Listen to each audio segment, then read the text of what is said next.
News junction Bangla দেখার জন্য চ্যানেলটিকে অবশ্যই সাবস্ক্রাইব করুন আর বেল আইকনে টাচ করে সব নোটিফিকেশন পান সবার আগে।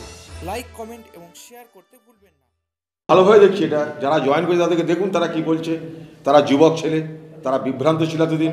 তারা মনে করছে কংগ্রেসের দলে করে আমাদের রাজনৈতিক মর্যাদা পাবো, কংগ্রেস দল করে মানুষের সেবা করতে পারবো, কংগ্রেস দল করে অন্তত একটা রাজনৈতিক কর্মী হিসাবে, ব্যক্তি হিসাবে স্বীকৃতি পাবো।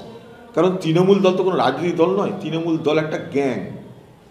সেই গ্যাংয়ের মেম্বার হওয়া আর পলিটিক্যাল পার্টির মেম্বার হওয়ার মধ্যে তো ফারাক আছে। সেই ফারাকটা মুর্শিদাবাদের মানুষ বুঝতে পারছে, মুর্শিদাবাদের যুবরা বুঝতে পারছে। এ তো কিছু থাকবে আর কিছুদিনের মধ্যে তৃণমূল বলে কিছু মুর্শিদাবাদ জেলায়। তো আগেই বলে দিয়েছি, যে হারে কংগ্রেসের সঙ্গে মানুষ আসতে আরম্ভ করেছে, যারা করে কমে খাচ্ছে তারা হয়তো কিছু থাকতে পারে। আবার বলছি, যারা আছে 80% তাদের মনে তারা কংগ্রেস, দেহে তারা তৃণমূল, এতটা আমি বলে দিচ্ছি। অতএব সারা মুর্শিদাবাদ জেলা জুড়ে তৃণমূল পার্টির যে ভ্রম তৈরি করে, যে ভীতি তৈরি করে এই মুর্শিদাবাদ জেলাকে দখল করেছিল, মুর্শিদাবাদের যুবক ছেলেদের সেই ভীতি কেটে যাচ্ছে, সেই ভ্রম কেটে যাচ্ছে। তাই দলে দলে আবার কংগ্রেসে ফিরে আসা এবং নতুন করে কংগ্রেসে যোগদানের হিড়িক পড়ে গেছে এবং তার দৌলতে মুর্শিদাবাদ জেলায় তৃণমূল পার্টির দেহে মরক লেগেছে। হয়েছে না, যারা জয়েন করছে হ্যাঁ,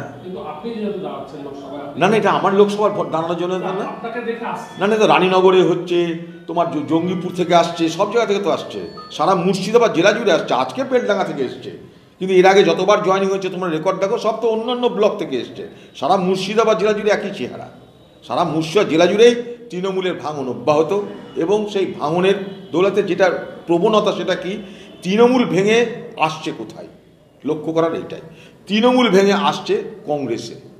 তাহলে মুর্শিদাবাদ জেলায় যারা তৃণমূলের এই যে তৃণমূলের যে বাতাবরণ তৈরি হয়েছিল, তৃণমূল যে স্বপ্ন দেখিয়েছিল, তৃণমূল যে মিথ্যাচার করেছিল, তৃণমূল যে মিথ্যা আশা দেখিয়েছিল, সেইখান থেকে মোহমুক্তি ঘটছে আজকে সারা মুর্শিদাবাদ জেলা জুড়ে মানুষের, যুবকদের। সে মোহমুক্তি ঘটার পর তারা কাকে দেখছে বিশ্বাসযোগ্য একটা রাজনৈতিক দল হিসাবে? লক্ষণীয় এটাই, মুর্শিদাবাদ জেলা জুড়ে এখন তৃণমূলের এবং সাধারণ মানুষের তৃণমূল দল সম্পর্কে মোহ মুক্তি হচ্ছে।